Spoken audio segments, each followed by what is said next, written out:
Nihilism is right about fake meaning, but totally wrong about all meaning. Let me explain. What does nihilism get right? Nihilism is born from disillusion. It's born from the current state of status and modernity and the internet, the careers that are laid out for us, the pleasures that we so easily consume yet leave us so empty, the institutions that promised us success or promised us a path in life but have seemed to have all but abandoned us, and just the continual lies thrown at us from the media, from other people, from just the world in general. Nihilism isn't born from stupidity. It has correct assessments. That's why it feels intelligent. But then it improperly jumps to the wrong conclusion. If false meaning betrayed me, then meaning itself is false. What it ends up doing is throwing the baby out with the bathwater. It decides that shallow noise equals meaning and purpose. Therefore, it decides that none of it is worth pursuing. If all that is out there is the noise and the constant drumming and the pointless execution of the same mundane tasks, then what is the reason to keep going, to keep trying?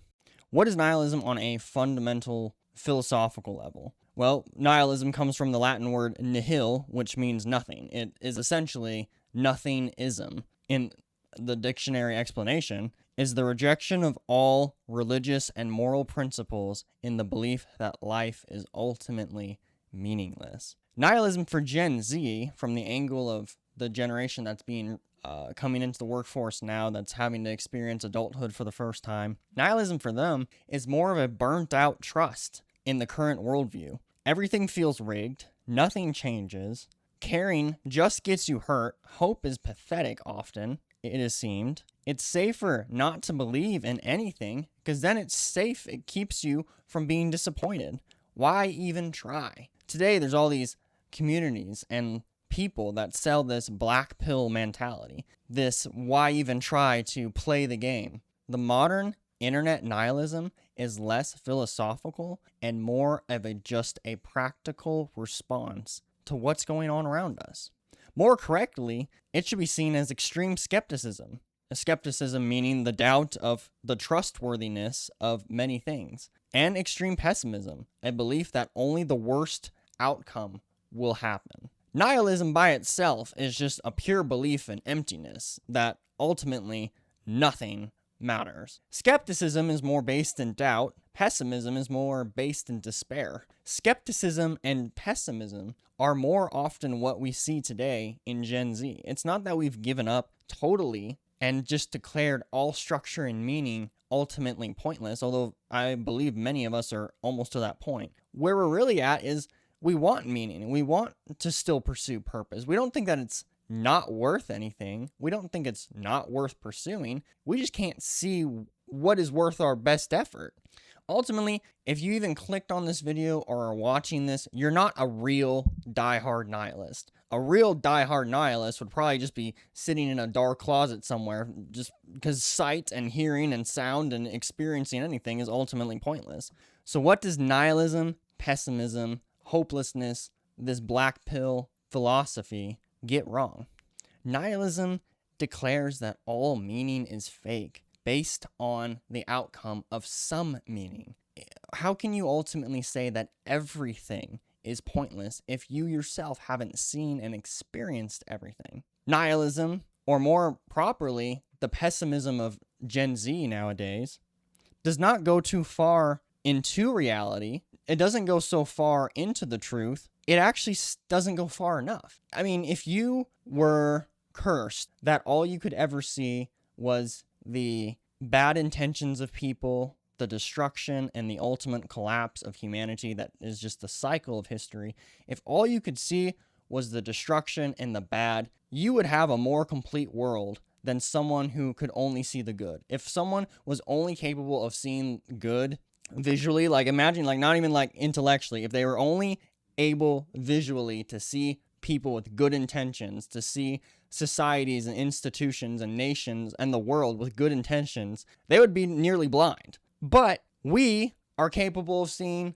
both. And maybe most of our vision is full of weak and fake and pathetic and pointless things to pursue. But in the end, that's not the ultimate truth. 90% is still not 100%. And 100% of reality still has room for meaning, for purpose, for something to pursue. Nihilism goes far and makes many correct assessments about the fakeness and falseness of everything and the pointlessness of so many institutions, but it doesn't cover the entirety of the human experience. It sees the collapse of shallow meaning, but refuses to see the growth of anything else.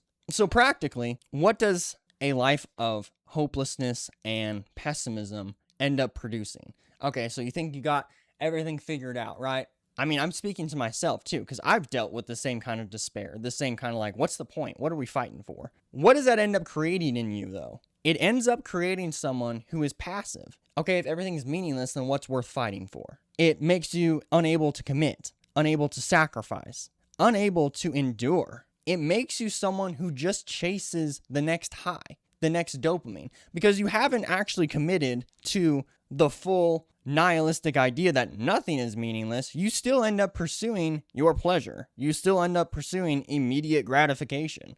You haven't made the ultimate assessment that life is meaningless, and you haven't died by that principle. Instead, you've taken a halfway point where you found, and I'm speaking to myself too, don't make it sound like I'm preaching to you. You end up finding this middle path where whatever is hard, you end up writing off as pointless, and whatever is immediately in front of you, you end up writing as, oh, well, this is the next best thing to pursue. In the end, it creates a shrinking life of loneliness. If nothing matters, then discipline, love, sacrifice, and suffering, which are so crucial to humanity, become irrational, unbearable, and too risky to even perform. Nihilism does not free you, it makes you too weak to carry life. So what is the response to this? You build meaning, you don't feel it. The alternatives to nothing enrages me more than when someone tells you, or someone tells me, or just anyone that's like hurting and feels hopeless, to just have hope. Like the most basic principle of, oh yeah, that'd be really nice, wouldn't it? So don't just have hope. Don't just feel a good feeling inside of you. You have to build that meaning. What does nihilism promise? If you reserve hope, you won't lose yourself in disappointment. But the reality is, and this is a quote from Pope John Paul II, your being increases in the measure that you give it away. This is the response. You want to find hope for your life, you lose your life. And this is like something that is so difficult for people to wrap their head around, so difficult for me to wrap my head around. I'm one of those people. That how could losing more of yourself, the very thing that I wish to very vehemently and ferociously preserve by not having hope, I mean, I want to preserve myself from disappointment. How can losing myself increase myself? And that's just the argument that quote makes.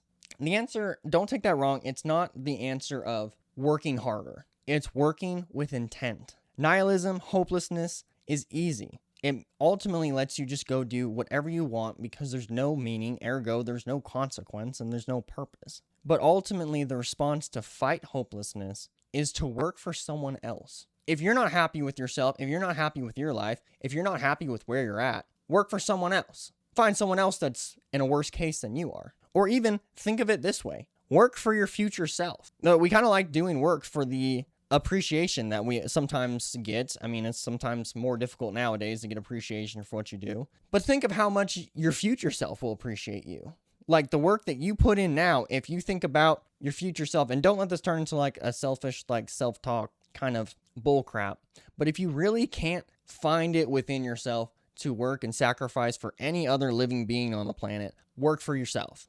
You're the one person on the planet that you work every day to keep alive and kicking. So if you ultimately can't see it outside of yourself to work for any other person, you still need to get outside of yourself. And what is outside of you is your future self. Try to think about the you in the future that will benefit from the work that you start doing today. So what are some practical ways to defeat hopelessness? You never want to water a plant that you're trying to kill. You never water the weeds. The void of hopelessness thrives in abstract, obscure thoughts. if your thoughts are based in things that you can't see, touch, taste, immediately interact with, that's where hopelessness will always like try to sneak in and live. It's not saying that abstract thinking or like thinking about stuff that you can't immediately sense is bad, but if you want to know where your hopelessness is laying, it's going to lay in the uncertainty. Hopelessness is going to thrive in passive entertainment. It's going to thrive in doom scrolling. It's going to thrive in the comment section. It's going to thrive in the fake life. There's always the joke throwing around of going out and touching grass, but really honestly, that is the solution. Not physically going and touching grass, but going out into the real world. And maybe that real world is just turning off your computer and sitting in your room by yourself for a second without a distraction, without noise, and just being with your thoughts. So get rid of the noise, get rid of other people telling you what's going on, what's right, what's this. Take a moment to actually deal with yourself each and every day. Maybe there's just a small moment where you take the time to sit with yourself for 10, 15, 20 minutes and just try to like unravel your own thinking. Start exercising, start praying, make a video. Ultimately, I like making these videos because it gives me something to do, something outside of myself. You have all this energy and all this like capability and opportunity within you, and you never take the time to actually pour it out into the real world. So find something, find a drawing, just draw a picture, write a story, make a video, YouTube video, and talk about something. Hopelessness needs you collapsing inward. So start collapsing outward. Whenever you find yourself in despair, whenever you find yourself in this like spiraling out of control and everything is meaningless and everything's hopeless, start collapsing outward. Find a action that you can do when you start being hopeless. For me, for the longest time, I had a dartboard, and I would just, when I started like spiraling out of control, instead of just sitting there and thinking about it, I would get up and I would start throwing darts at the board, and I would just get into the game, and I tried to like get a bullseye every time. And it was just an interesting, I didn't keep track or keep score. I just tried to hit a bullseye each time. And it was enough of a distraction for me to regather my thoughts and get back to actual reality. So when you start collapsing inward, force it outward. Force it into an action. Go do something. Go have a strategic despair action. If I feel this way, I will do this. And finally, learn to revere something. Revere is this attitude of being in awe, being inspired, and having respect. I mean, we like to walk through the nature and walk by trees, and we'll hear birds, and we won't actually like listen to the songs that they're singing. We'll just try to, as quickly as possible, walk from point A to point B, when really that walk, that journey can reveal so much of just awe-inspiring and hopeful reality. Like, just take the moment to appreciate nature. Take the moment to appreciate what's in your life. Maybe you don't have hardly anything going on for you that's good, but there is something. And maybe that something is nothing about you, and it's everything about the fact that you see a flower. Maybe your life is so like just messed up right now that the only good thing about you at this moment is that you see a bird, or that you see a beautiful tree,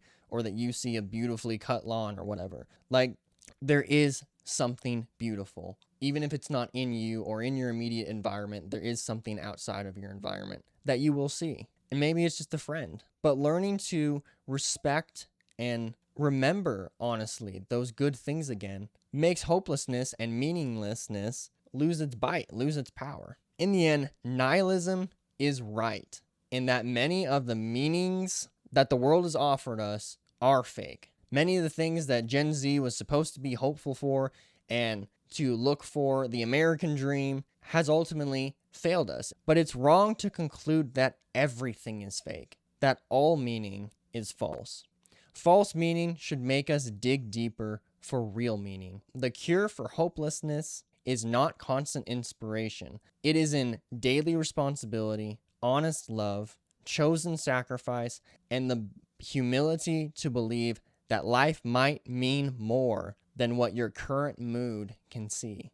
If you like this video, guys, I really appreciate that you watched it all the way to the end. I'm going to try to keep up and pretty regularly make more videos as often as possible. And I really would appreciate if you subscribed. And actually, I would appreciate it more if you debated or fought or pushed back. Like, the only way I'm going to be able to grow or learn how to make these videos better is if people question the methods that I'm doing. So if you think there's better things to talk about, if you think that the way I talk about things is boring, if you have any suggestions, or if you have something that would help other people you feel, maybe a way that you've conquered hopelessness or you've conquered your own despair, be sure to drop that in the comment. This comment section should be for everyone else watching this, that they would also be able to find strategies not just in the voice of one person, but in the voice of many people, that they may be able to sift through all the different opinions and come to the conclusion of their own to help them in their own strategies.